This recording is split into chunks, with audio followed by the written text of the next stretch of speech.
नमस्कार मित्रों, हमारे पुरानी पीढ़ी के लोग अपने जीवन में 100 दीपावली देख पाते थे, अर्थात 100 साल तक जी लेते थे।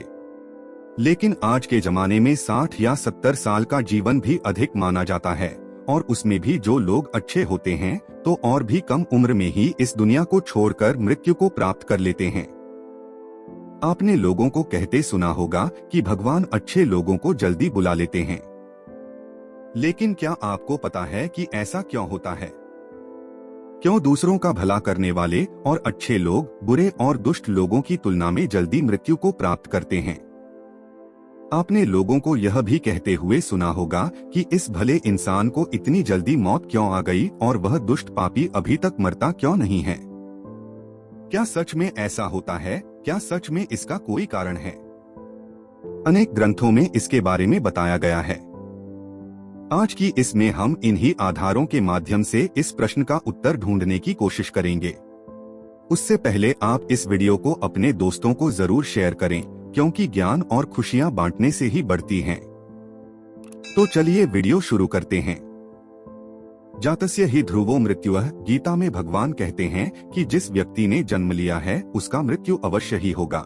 और हमारे सनातन धर्म में माना जाता है कि किसी व्यक्ति के जन्म से पहले ही यह तय हो जाता है कि उसका जन्म कहाँ होगा, उसके माता पिता कौन होंगे, उसका विवाह किसके साथ होगा। यहाँ तक कि ये भी तय होता है कि उसकी मृत्यु कहाँ और कब होगी। सभी धर्मों में मृत्यु को एक अटल सत्य माना गया है, और जिसने जन्म लिया है उसे एक ना एक दिन मरना ही पड़ता है। किसी का जीवन या मृत्यु भगवान के हाथों में होता है। आपने सुना होगा कि जितनी चाबी भरी राम ने उतना चले खिलौना। हम वो खिलौना हैं जिसकी चाबी भगवान के हाथों में होती है, और सभी चीज उनकी इच्छा से ही होती है। हिंदू धर्म में मान्यता है कि भगवान हर अच्छे मनुष्य को किसी न किसी उद्देश्य के साथ ही इस मृत्युलोक में भेजते हैं। जब वो उद्देश्य जल्दी पूरे हो जाते हैं तब भगवान उन्हें वापस बुला लेते हैं। अर्थात अच्छे लोगों की मृत्यु भी उनके अच्छे कर्मों पर ही निर्भर करती है। कलयुग के लक्षण में भी बताया गया है कि इस युग में पापी अधिक वर्ष तक जिएंगे और पुण्यात्मा जल्दी इस लोक को त्याग कर देंगे। इसके अलावा आपको ये भी बता दूं कि जो लोग ये कहते हैं कि मरने के बाद इंसान खाली हाथ जाता है, उन्हें यह जान लेना चाहिए कि 3 चीजें ऐसी हैं जो मरने के बाद भी उसके साथ जाती हैं। एक है संचित कर्म, दूसरा है स्मृति और तीसरी है जागृति। इसीलिए आप अब किसी से ये मत कहना कि आप खाली हाथ आए थे और खाली हाथ जाएंगे। हमें कई बार लगता है कि कुछ भले लोग या हमारे परिजन थे जो भले थे, कभी किसी का बुरा नहीं किया था, कभी किसी को सताया नहीं था, फिर भी भगवान ने उनको अपने पास इतनी जल्दी क्यों बुला लिया। उन्हें तो अच्छे कामों के बदले में ज्यादा जीना चाहिए था, तो भगवान ने ऐसा क्यों किया? तो आइए इस बात को समझते हैं। आपने कई प्राचीन कथाओं में सुना होगा कि जब कोई ऋषि मुनि या भगवान किसी अप्सरा या देवता पर क्रोधित होते थे तो उसे सजा के तौर पर पृथ्वीलोक यानी मृत्यु लोक में जन्म लेने का श्राप देते थे। ये मृत्यु लोक दूसरे लोगों की तुलना में ऐसी भयानक और दुखदायक जगह है जहाँ सजा के तौर पर देवताओं और अप्सराओं को भेजा जाता था, और सजा मिलने पर वो देवता और अप्सरा गिड़गिड़ाते थे कि हे प्रभु, हमसे गलती हो गई, हमें माफ करें और हमारी सजा कम करें। यह मृत्यु लोक समस्त ब्रह्मांड में ना तो अच्छी जगह है और ना ही बुरी जगह है। आप इसे कर्मभूमि भी कह सकते हैं, और कर्मों के हिसाब से ही आपकी आगे की यात्रा तय होती है। जब हम जन्म लेकर यहाँ आते हैं तो हमें इस मृत्युलोक की माया जाल और मोह माया घेर लेती है, और हमें यह मृत्युलोक अच्छा लगने लगता है। हमें इस मृत्युलोक और यहाँ रहने वाले लोगों से मोह हो जाता है। हम इस मृत्युलोक को छोड़कर नहीं जाना चाहते हैं, और हमारा कोई साथी इस लोक को छोड़कर चला जाता है तो भी हमें दुख होता है। जब किसी इंसान की मौत होती है तो वह जीवात्मा यमराज के वहां जाती है, और वहां उसके कर्मों का लेखा जोखा होता है। उसमें देखा जाता है कि उस जीवात्मा ने अच्छे कर्म किए हैं या बुरे कर्म किए हैं। अगर किसी जीवात्मा ने मृत्यु लोक में बहुत बुरे कर्म किए हैं, बहुत ज्यादा लोगों को सताया है, लूटा है, दुख पहुंचाया है, तो उसे दूसरे जन्म में उन सभी के साथ हिसाब चुकता करना पड़ता है, और उसी कारण उस जीवात्मा को लंबा जीवन काल मिलता है। यदि जीवात्मा ने अच्छे कर्म किए हैं तो उसे अगले जन्म में कम सांसें दी जाती है।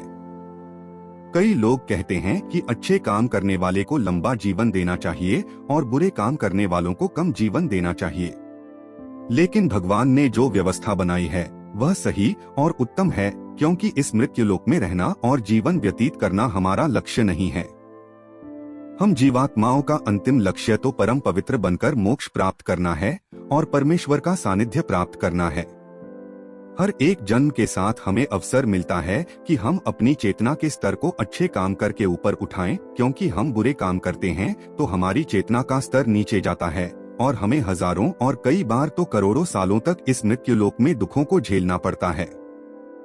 कहा जाता है कि एक जीवात्मा को 84 लाख बार इस संसार सागर के चक्कर काटने पड़ते हैं, तब जाकर उसे मोक्ष मिलता है। लेकिन जो जीवात्मा अच्छे हैं, भले काम करते हैं, वह जीवात्मा जल्द से जल्द शुद्धता प्राप्त कर लें और कुछ ही जन्मों में के बाद मोक्ष प्राप्त कर लेते हैं।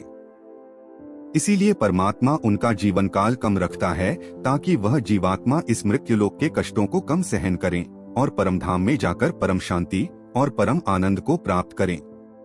और जिस जीवात्मा ने मृत्युलोक में बुरे काम किए हैं, उसे इस मृत्युलोक की यातनाओं को ज्यादा देर तक सहन करना पड़ता है और कई हजारों लाखों जन्म के बाद ही उसकी आत्मा पवित्र होती है, तब जाकर उसे परमधाम की प्राप्ति होती है।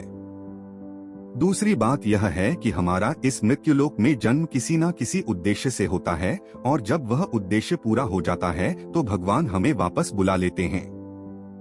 ऐसा नहीं है कि सभी लंबा जीवन जीने वाले लोगों ने पूर्व जन्म में बुरे काम ही किए हो, लेकिन वह अभी जीवित है तो इसका मतलब यह है कि उनके जीवन का उद्देश्य अभी तक पूरा नहीं हुआ है। मित्रों, आप समझ गए होंगे कि अच्छे लोगों की मृत्यु जल्दी क्यों हो जाती है। तो हमारे जो भी प्रियजन थे और जिनकी मृत्यु जल्दी ही हो गई हो, वो एक पवित्र आत्मा थे और जितने दिनों तक हमें उनका सानिध्य प्राप्त हुआ वह हमारा सौभाग्य था। उनकी मृत्यु के बाद हमें प्रार्थना करनी चाहिए कि उनकी आत्मा जल्द से जल्द परमधाम को प्राप्त करें और परम शांति और परम आनंद को प्राप्त करे। यह जन्म मृत्यु का रहस्य कुछ ज्यादा ही गहरा होता है, जिसे देवता लोग भी नहीं समझ पाते हैं। इसीलिए मित्रों, आज से अपने जीवन को सार्थक बनाने के लिए अपने गलत आदतों को छोड़कर अच्छे आदत अपनाएं, धर्म और तपस्या में मन लगाएं, क्योंकि ईश्वर सर्वशक्तिमान है और वही हमारा बेड़ा पार कर सकता है। तो मित्रों, आज की यह वीडियो आपको पसंद आई है तो वीडियो को शेयर जरूर करें, क्योंकि हमारा मकसद भी हमारे धर्म का प्रचार करना ही है। इसलिए 5 लोगों तक यह वीडियो जरूर पहुंचाएं। मिलते हैं अगले वीडियो में, तब तक के लिए नमस्कार।